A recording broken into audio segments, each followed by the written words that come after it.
This country has some fantastic airfields and strips, all available for you neatly packaged with contact details, airfield plates and sometimes even pilot notes on our go-to flight app, SkyDemon. Terrain ahead. Some wires there. However, today we're throwing all of that out of the window and using nothing but Google Earth and a verbal brief for our planning.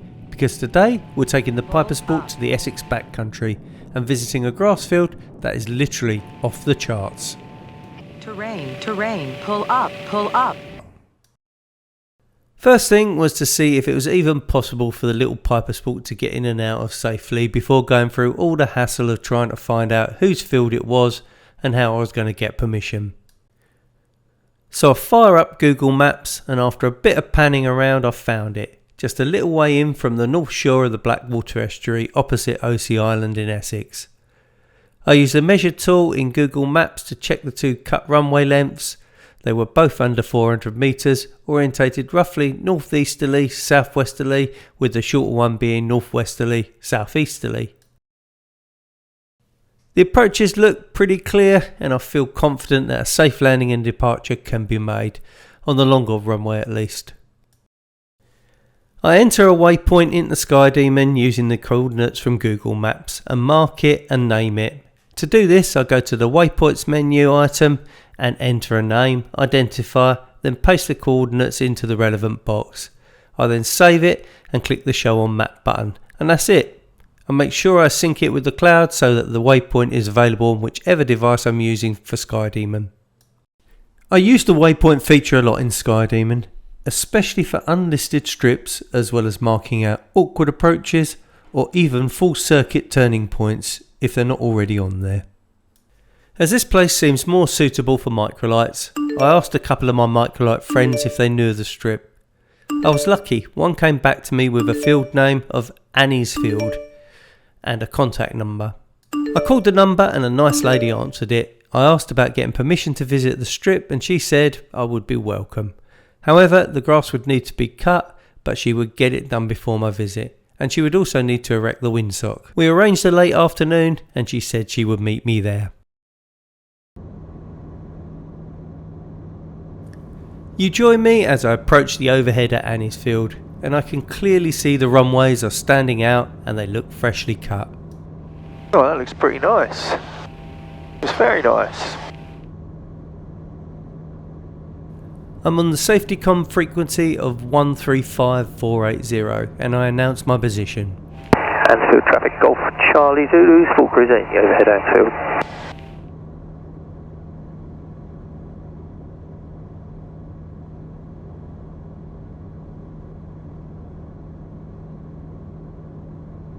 I'm not planning on landing initially and just try to get a feel for the circuit.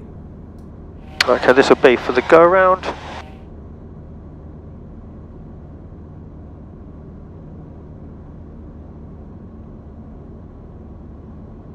I've chosen a right hand pattern which keeps me clear of the town of Malden and the local settlements, and I head out across the mud on downwind towards the little island of Osea.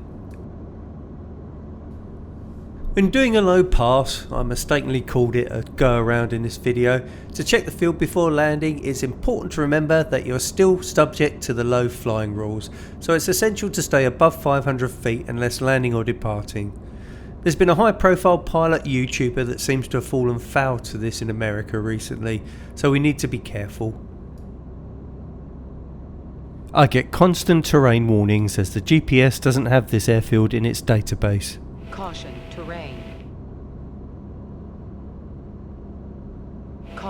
terrain ahead.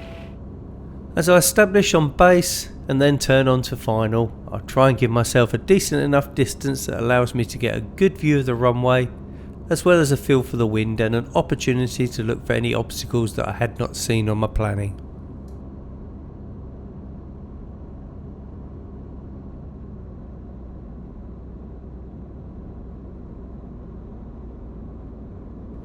I select just a single stage of flap and won't add any more as I will be going around this time. 500. I try to keep the runway in sight at all times and am constantly checking my position on the GPS with what I can see out of the window.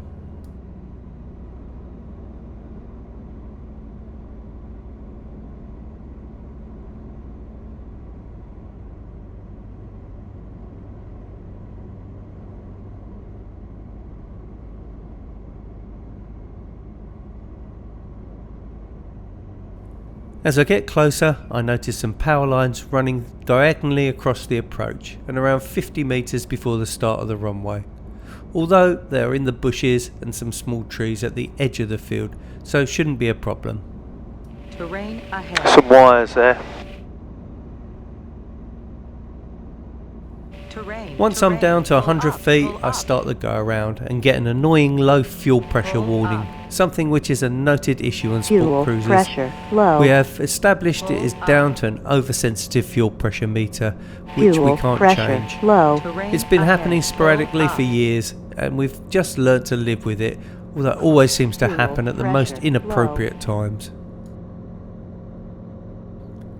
I climb back into the circuit and set myself up for a landing.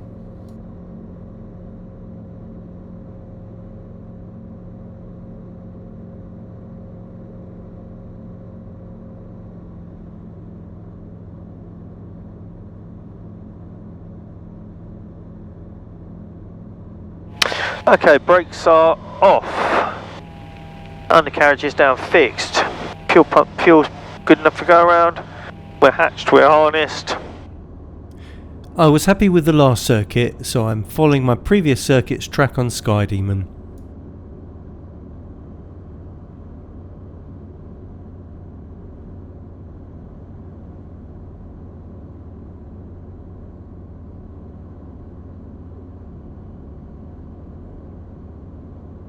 It's 400 metres.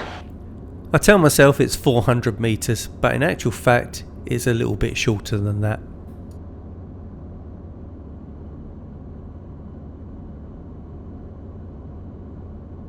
As I fly across the Blackwater mud, I must admit the scenery is amazing.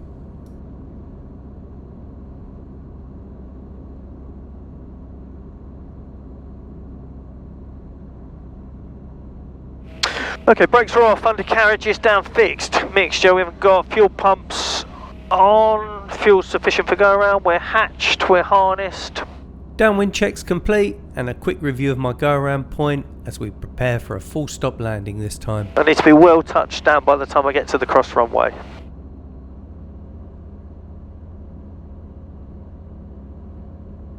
.55 on the approach. I'm configured for landing with just one stage of flap to go, which I will use after I've turned onto final. Caution, terrain 55 ahead. knots is a good short field approach speed in the Pipersport, even though it's not far off our normal approach speed of 60. You can fly at final under 50 knots, but the aircraft becomes very unstable and sloppy under controls, and it's just not that comfortable. I find that as the aircraft has low momentum, 55 on short final and chopping the throttle over the hedge gets you to sub 45 knots for the touchdown pretty quickly, and you can stop on dry grass in around 100 metres once on the ground with one on board.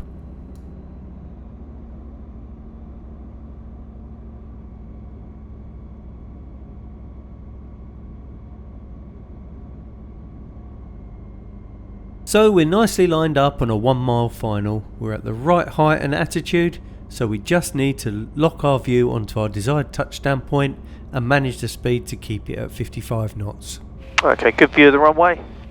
There's 55. Wind's nice and calm. Aiming to touchdown just as we get. Terrain, pull up. Henderson traffic off Delta Bravo, Delta Mike is inbound over the 810 for a rejoin. Go Delta Bravo, Delta Mike. Terrain, pull up. Speed's good. Pull up. Over the wires, and a slight forward slip ensures we touch down as close to the start as possible.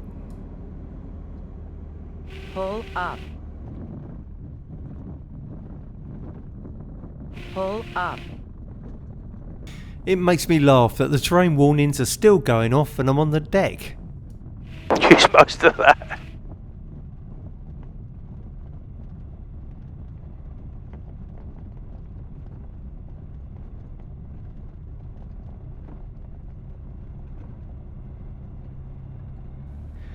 Annie, the owner, is there to meet me as I park up at the end of the runway.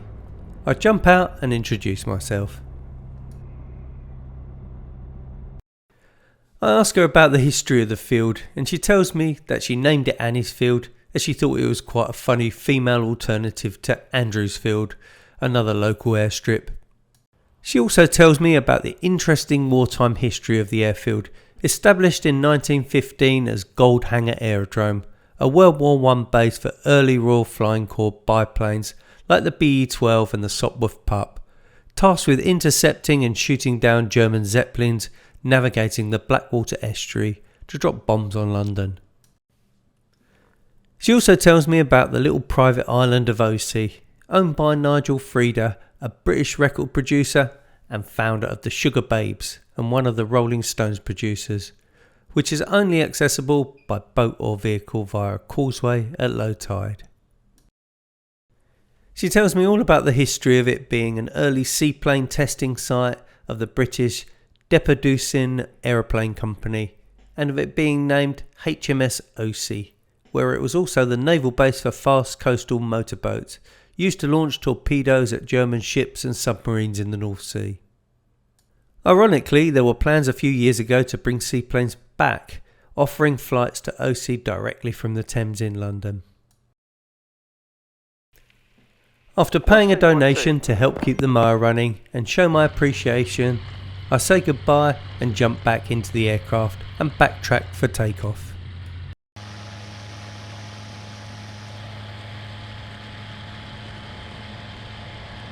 Revs are okay, T's and P's are okay, SP's alive. The departure is nice and straightforward. I used just over half of the 390 metre northwesterly runway to get airborne. I give Annie a wave and then put in a slight turn so as not to fly over the barn in case there are animals in there, and I set course to the east to keep out of Southend's controlled airspace. Copy Uniform Tango, no level restriction now, you may descend below 2,000 feet if you wish.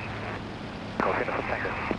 Plenty of these small strips not on any planning software or even the official charts, and it's often the case that you just get to hear about them from word of mouth. Extra caution needs to be taken, and you need to use every tool available to you before visiting for the first time.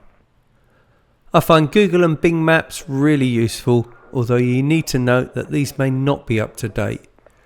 You need to be especially aware of any nearby obstacles which don't show up well on 2D satellite maps. You also need to get permission, and this can sometimes be the hardest part, but by visiting the airfield by road initially, you can get a good look at the current state of the runways, and you may just bump into the owner or someone that can give you contact details. I hope you enjoyed this video and I've earned your like and hopefully your valued subscription. It really is a privilege to be able to fly into these unique airfields, and the experience definitely adds to your skill level. If you like this video, why not watch the continuation of this flight next, where I turn south and into Southend's controlled airspace to visit the little strip of Barling. Also, not on the charts, but being in Class D airspace, it has its own unique challenges. Thank you again for watching, but as always I need to remind you that I'm not an instructor, and these videos are all based on my personal experience as a private pilot here in the UK. Thank you again, fly safe guys, and Shortfield out.